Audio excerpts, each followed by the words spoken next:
sikoyo toza balobeli na terrain biso nde bakolo base tobandi koexplike bango ke Chilumbu soki alobi biloko wana etanika ye moko. L'IDPS c'est le parti porteur du changement en République démocratique du Congo. L'IDPS c'est le parti oyo bato nyonso espoir na bango ezotalela. Lelo bato babandi comprendre quand même biso yango wana tozoyebisa bino soki omoni moto aye na makambo ya IDPS na media bandi koloba di n'importe quoi yebela asa simbi po de faire quelque part biso tozali awa.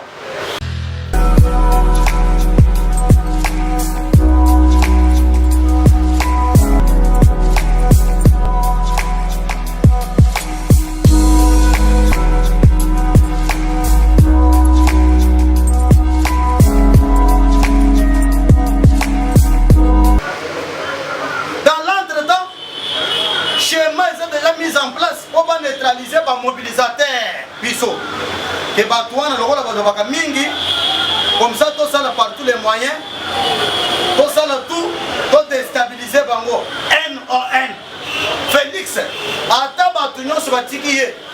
biso ba mobilisateur ya IDPS biso ba combattant IDPS biso ba parlementaire debout au moment ndé nazo je suis face à la caméra nazo combattant parlementaire debout.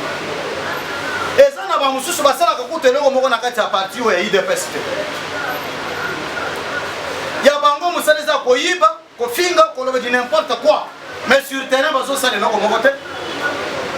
Personne ne peut me prouver le contraire parce que yo moko yebi. Bino moko pe ba ko boko lande biso boyebi. Chef de l'État a réalisé ma campagne minene belé. Mais ba toi bazo mi benga o to lingi to comme pe on a qu'à IDPS. Basant à terrain, ils ne font absolument rien. Oh, sauvons l'IDPS. On va sauver l'IDPS dans la vie. L'IDPS c'est un parti national. C'est un parti à bateau bazali coalitionné.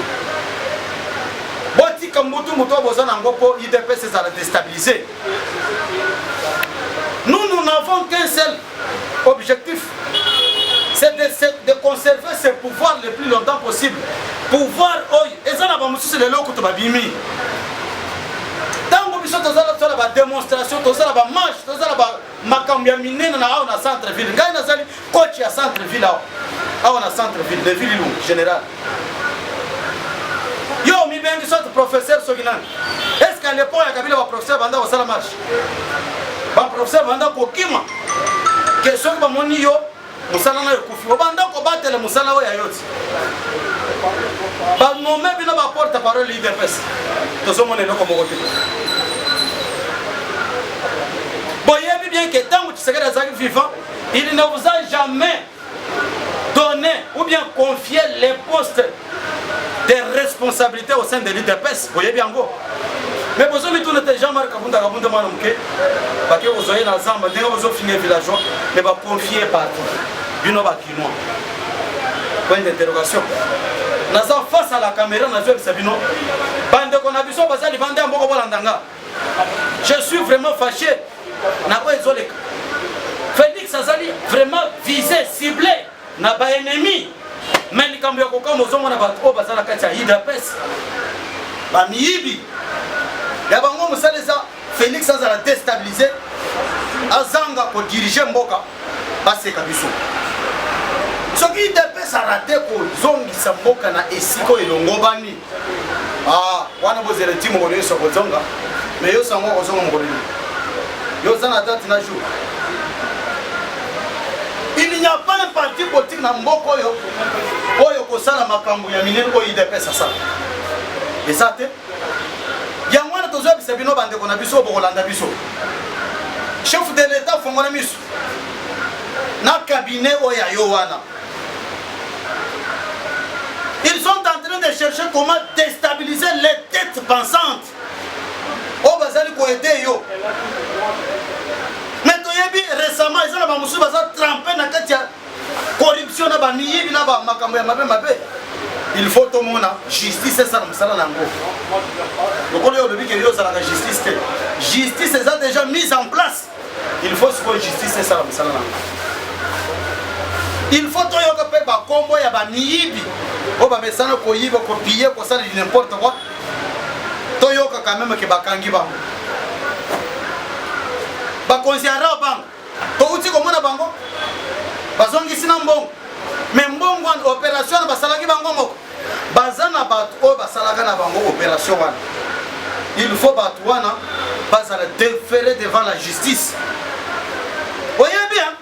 bato même oyo baza na kati ya cabinet na yo bamosusu balingi bakoma ba chef de l'état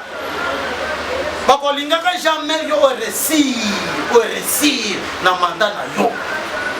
po soki oresir na mandat na yo bango moyen bapostule mpe eza te fongola miso chef de l'état yango wana tozoyebisa yo biso lokola pouvoir oyo eza pouvoir ya idps soki toéchoué bakolobaka omoni bato ya idps bana babanda kodirige eza bino ti bino nde bato babanda kodirige sikoyo biso tokolinga babanda kotaxe biso bongo non fongole miso sinon dans les jours à venir nous-mêmes nous allons nous prendre en charge parce que ezali pouvoir oyo ya biso ngai nalobaka pour koloba te lokola bamosusu bamesana bango kolobaloba di n'importe quoi kopesa bainformation oyo eza kutu na motu makolo te ngai nalobaka s'il y a à parler soki ngai général na tele mpo naloba parce que je suis en train d'observer un ça ne va pas chef de l'état fungola miso bato wana bazolinga ndenge Paul Chilumba utanga kolobao un combattant de l'IDPS soi-disant alobi ke non makambo ndenge ezoleka na IDPS bato sikoyo bakobanda kobaye IDPS parce que espoir na bango ezalaki na IDPS bato babandi déjà kobaye IDPS moto ya IDPS aloba biloko ya modele wana okamata makambo ya IDPS ko expose yango sur la place publique après babengaka yo professeur mais oza professeur tozoluka bato basalele biso chloroquine tomela toza na posi ya chloroquine ti lelo banda baloba chloroquine tozomozela yango ezoya te mais bino boza baprofesseur ya pharmacie bosalele biso ba chloroquine mais ya bino mosala bomoni teke eza kodestabilize bino bozoloba na bamedia bato babandi koleka na terrain boyoki Paul Chilumba olobaki boye boyokaki kengani alobaki bona boye biso sikoyo toza balobeli na terrain biso nde bakolobasa tobandi koexplike bango ke Chilumbu soki alobi biloko wana etanika ye moko l'IDPS c'est le parti porteur du changement en République démocratique du Congo l'IDPS c'est le parti oyo bato nyonso espoir na bango ezotalela lelo bato babandi comprendre quand même biso yango wana tozoyebisa bino soki omoni moto aye na makambo ya IDPS na media bandi koloba di n'importe quoi yebela asa simbi mpo de faire quelque part biso tozali awa baluka biso bisika bo nyonso tomonaka bango na baprofesseur kalele moto ya lamuka tiaka tumbi bokenda koloba nini epa na ye après bokoya na IDPS po banda mpe kodistraire bato ya IDPS otika badistraction boza nango wana biso tozobunda po eke Félix Antoine Tshisekedi Tshilombo affaire asseoir pouvoir na ye et puis ekosimba parce que akamataki pouvoir oyo ntango ozwaki yango akabaki yango epa nzambe ya nzambe mpe arataka te soki boza na intention ya mabe entourage du chef de l'état bino baennemi boza tout autour ya chef de l'état tozotalela bino topesi bino délai il y aura un soulèvement ya kobengana bino parce que pouvoir oyo eza pouvoir ya peuple congolais biso toza na terrain tozoyoka doléance ya peuple congolais tozoyoka ndenge nini peuple congolais susi na ye ezali eza na bato mosusu baza tout autour ya chef de l'état ata abongoli mai ekomi mvinyo peuple congolais abakolingaka ye te ata osali parti politique na yo opesipesi bilamba epa bamama chaque jour bakolingaka yo te bato wana bayaka vers biso balobeli bayebisaka biso ke bokeba na mutu tel na mutu songolo na mutu pakala alors biso mpe tokotika te yango wana tozolanse message fort ezala bino badiaspora bofongola mpe miso ezala te bofandi kuna bozolobaka tomoni bona boyo toyoki ke mutu songola pakala kendaki epakabi bakenda kosolo nini tokoverifie nakoyele bino information détournement ezosalema bazotangaka mutu moko wana ezali soko yoko mutu moko kufi okomona bamusoleke ezaka mutu moko wana nde azosala biloko wana ezali siko biso tokotika yo comme si pouvoir non l'IDPS a lutté 38 ans. L'IDPS est au pouvoir, sera au pouvoir aussi, hein, jusqu'à ce que. Mais nous avons l'IDPS, distraction et Jean-Marc Kabunda, ce gars a soutenir parce qu'il a soutenir Fatih Béton, a soutenir l'idéologie IDPS. Mandat spécial chef de l'État de la Pesaki, il faut qu'il retourne chef de l'État. Les amis. Mais les cambia kokamo omoni batu oyo baza tout autour o baza na kati ya IDPS. Comment expliquer les cambia mandat spécial? La cuisine interne de l'IDPS qui devrait être traitée par les enfants de l'IDPS. Donc comme on a batu ya Lamuka, bazo soutenir Bachilou. Batu ya FCC, bazo soutenir Bachilou. Ba Daniel Saf, o bazo finga Félix, de bazo soutenir ba groupe ya ba Peter. Naba mususu oyo qui voit ceux qui Steve qui voit ne va pas soutenir ba Jean-Marc Kabunda li kofi ya Fatih tango lobika ke IDPS kotika na pouvoir libela bitumba ngo ibana ezana na ngambo ya FCC balingi yete ezana na ngambo ya Lamuka balingi yete et pas Katumbi n'en parlons pas peine à ba soi-disant combattant ya IDPS o baza tout autour na biso balingi yete biso siko tokotire non parce que Tshisekedi ndi apesaka ye pouvoir wana et yo ozali héros vivant yo tango Tshisekedi abanda kotambola benga yo héros vivant hein tika distraction tango Tshisekedi abanda kotambola kosala ba démonstration mutu à la dimension et Tshisekedi abenga n'importe qui que oza héros vivant olongola ba sentiment makambo na bino nyonso nazali na yango tina basi na bino batindelanga ba information na bino bayebi ke général na ville lungazali bino boyebani wapi à part média mais sur terrain bao bavota bino kuto bacombattant IDPS kosi bosaleli bamoni bokima na babase na bino bokima babase na bino o bavota bino bosalelaka bamoni ofandi soki na ngaliem ok opostile na chambre bavote kona okimi ozonga lisusu kuna te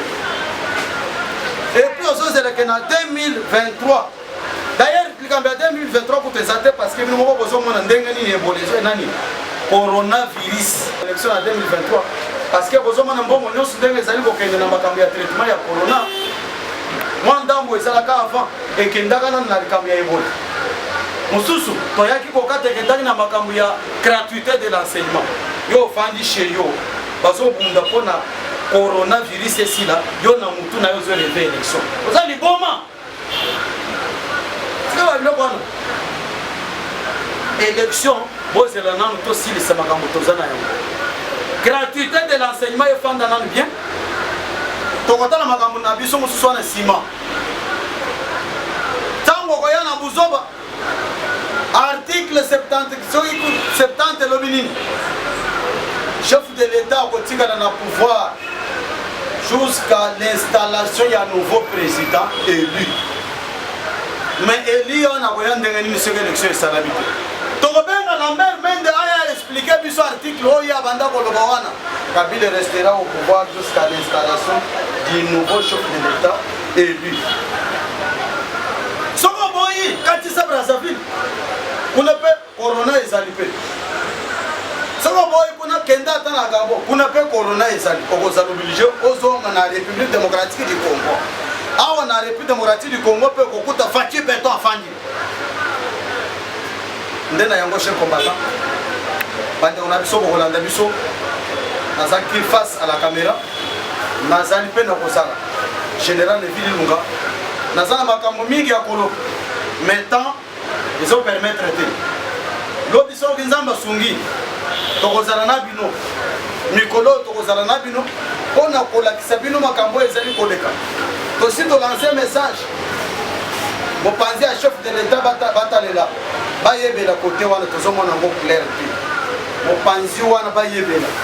parce que trop c'est trop ndena yango mes frères et sœurs diaspora ba congolais numéro na ngai boyebi yango bien général de Vililunga 084 0 96 96 45 084 0 96 96 45. En tout cas ce qu'on vient de dire na numéro wana merci na bande na biso bakomi kobenga biso naza na makoki ya kotanga bakombo na bango te parce que banza ebele na lingi bino nyonso souci na ngai eza ke coronavirus esila tokutana to se visiter totalana. Merci beaucoup zamba batele bino nyonso. Merci na bakaméramen nyonso koza na bango awa zamba batele bino nyonso. Merci beaucoup, bonne journée na bino nyonso.